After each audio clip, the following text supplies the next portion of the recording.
political chatter. So today we will be going through my predictions for tomorrow for the August 2nd primaries in the states of Arizona, Missouri, and Michigan. We have competitive races in very competitive races in Missouri and Arizona. Not so much competitive in Michigan, but we still will look at it. And we also have a referendum in Kansas about abortion, but I will not be covering that in this video, but I will tomorrow on our live stream. So that brings me to our next topic. So tomorrow I will be live streaming the primary results, and it will be it will start at 6:45, and election forecast and Minnesota predictions will also hop on the live stream, and we will be watching it as the live results come in, so you can get your news, so you can get the results on our live stream. Make sure to join in again 7:45. It will start. The Missouri polls close at 8, the Michigan polls close at 9, and the Arizona polls close at 10. So we will be streaming for a while. So anyway, let's go through these primaries. We will be covering Republican and Democratic primaries. So the 2022 United States Senate election in Missouri. So the Missouri Republican Senate primary is the first race we will be looking at. So Roy Blunt has announced that he will not seek re-election for a third term. So here are our candidates. We have Eric Greitens, who is the former governor. We have Vicky Hartzler, who is a U.S. representative. We have Billy Long, who is also a representative. And we have the Attorney General of Missouri, Eric Schmitt. So keep in mind that we have two Erics here that will play a part later. So anyway, let's take well, first of all, Eric Greitens, he has, I'm sure you've heard about this scandal. I'm speechless about it. It came out that he abused his wife, and, I think that was it, not his kids, right? Came out that he abused his wife, and he has a great chance of being Missouri's next senator. That's really sad that someone like that could stay in office, but it's the unfortunate truth. So Eric Greitens is a candidate, and then, we went through the others. So obviously that's going to weaken his campaign, but let's take a look at these polls. So before, I really thought that Greitens was going to win this primary. If you've seen my election nights, you know that I matched, that I was wrong on, actually. I matched up Lucas Kuntz as the Democrat and Eric Greitens as the Republican, and I'm going to change both of these candidates. So, as you can see, he was leading until right before February of 2022. He had a strong lead, in fact, over Eric Schmitt, and then he kind of falls, and Schmitt stays where he is. And he even regains his lead, most notably in mid-April. Right before May, late April, right before May. He actually regains his lead. Looks like he might even win that. But then Schmitt goes up and Greitens goes down. And he goes down enough, in fact, to the point where Vicky Hartzler takes second place.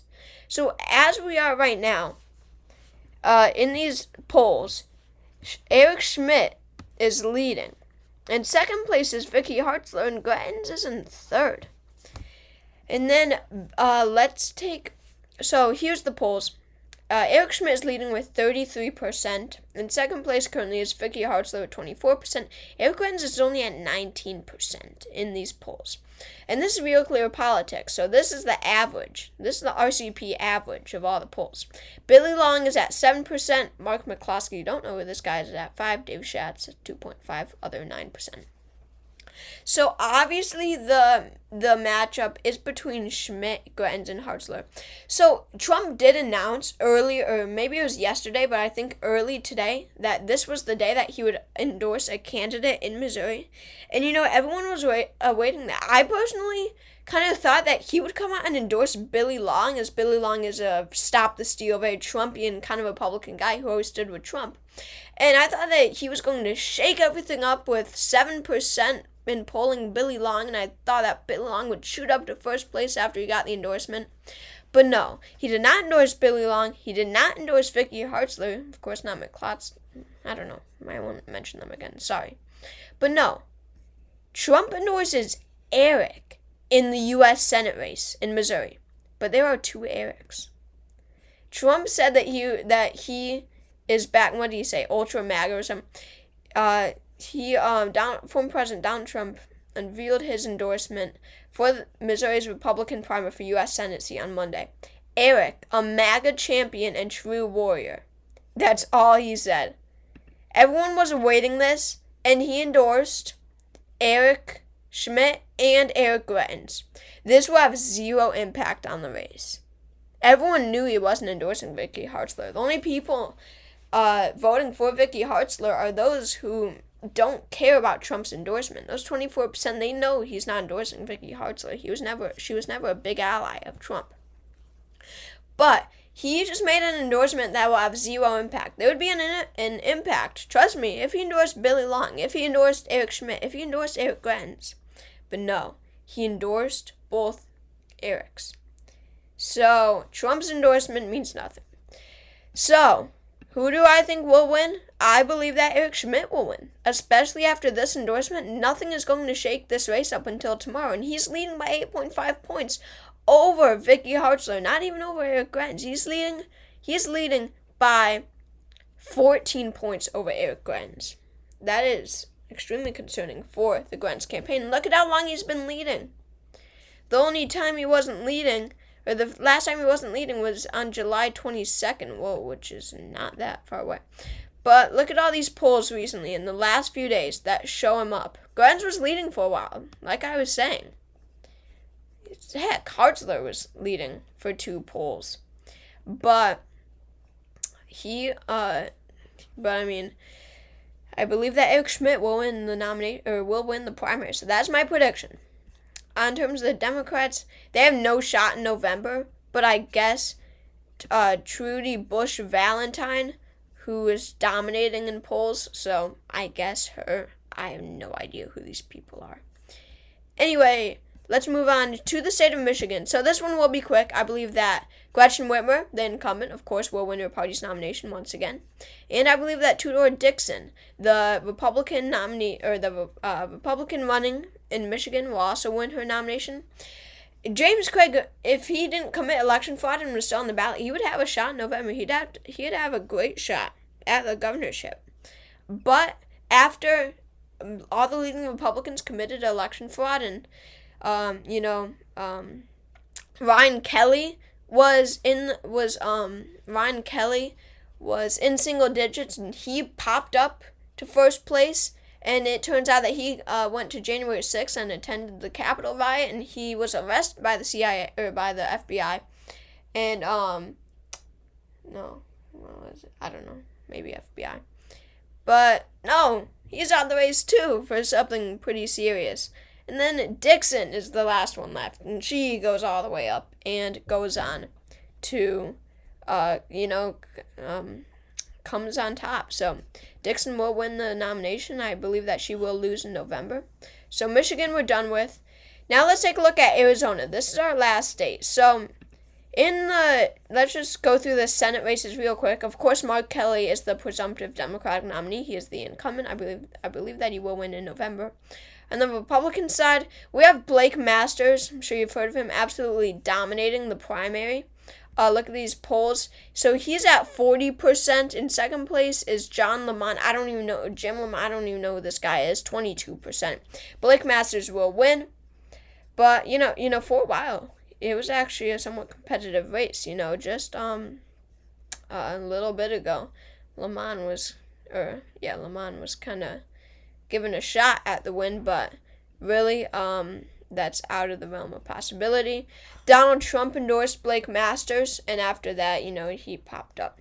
So now let's take a look at the Arizona gubernatorial primaries. So I believe that this Republican gubernatorial primary will be the closest of any of the August 2nd primaries. Mark my words. We have Kari Lake, the Trump-endorsed news anchor, running against Karen Taylor Robson, who's a businesswoman.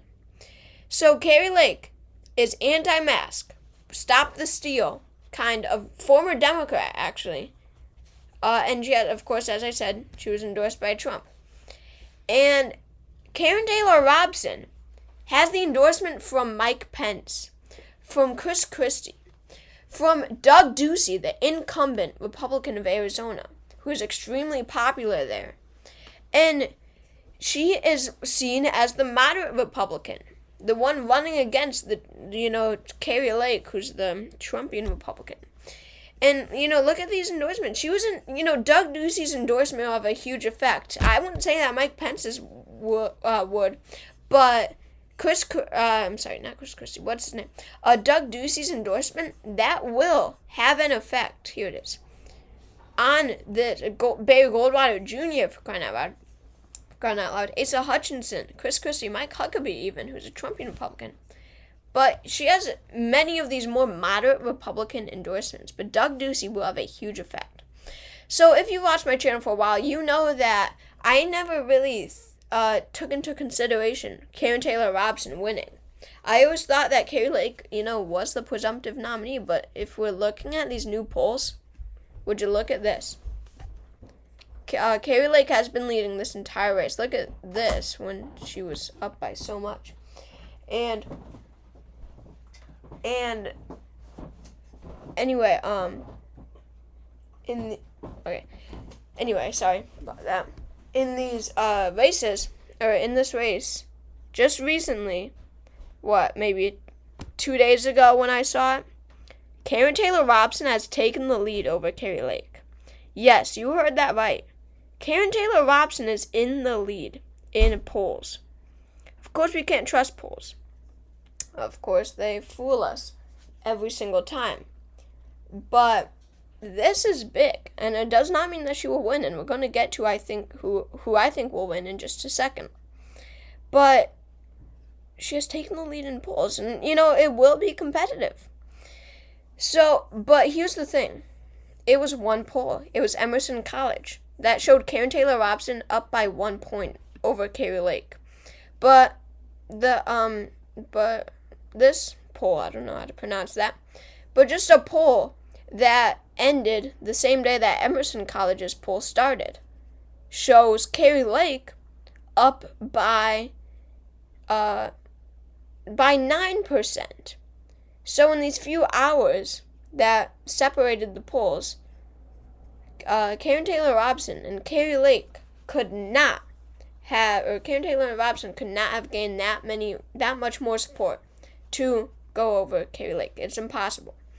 And Kari Lake has been leading this entire race, but not in June for some strange poll, where she was leading by 1 point once again. So, I don't think that this will be an effective poll, a convincing poll. And I think that if a poll is released tomorrow, I think that it will most likely have Kari Lake ahead by Taylor Robson by, 3, 4, possibly even 5 or 6%. I don't think that we should trust this one poll that shows her ahead. And yes, Arizona, is now in today's politics seen as the moderate Republican state. They are seen as the most traditional Republican state because John McCain was from here. Doug Ducey is the governor of moderate Republican. I always forget how much I like Doug Ducey, actually. But she has Doug Ducey's endorsement and everything, but still, Biden, without, Arizona's very split between Democrat and Republican, but and we always say how Biden was able to win here by capturing a bunch of moderate Republicans, but then again, if you take away all the Democratic votes in the state of Arizona, Biden loses by so much. Without the Democrats, Biden wouldn't have been able to win Arizona. So if we're looking on just the Republican side, much more Republicans stayed with Trump as they did leave Trump and vote for Biden. And I know it is different on the gubernatorial level, especially when the incumbent governor is endorsing Karen Taylor Robson over Kari Lake, but still, I do think that there are more Trumpian Republicans in the state of Arizona than there are anti-Trump or moderate Republican. So therefore, I do think, and this is big, I do think that Kari Lake will win the Republican primary for governor in the state of Arizona. And, I don't know why I brought that up. And let's take a look at the Democratic side. Katie Hobbs is dominating the polls, she will win, I can guarantee you. So, thank you all for watching this video. Make sure to subscribe to my channel if you haven't already. Click that subscribe button, but most importantly, be on the stream tomorrow. Alright, there will be a stream at 7:45, as I said. But anyway, thank you all for watching this video. Make sure to subscribe, and I'll see you all tomorrow.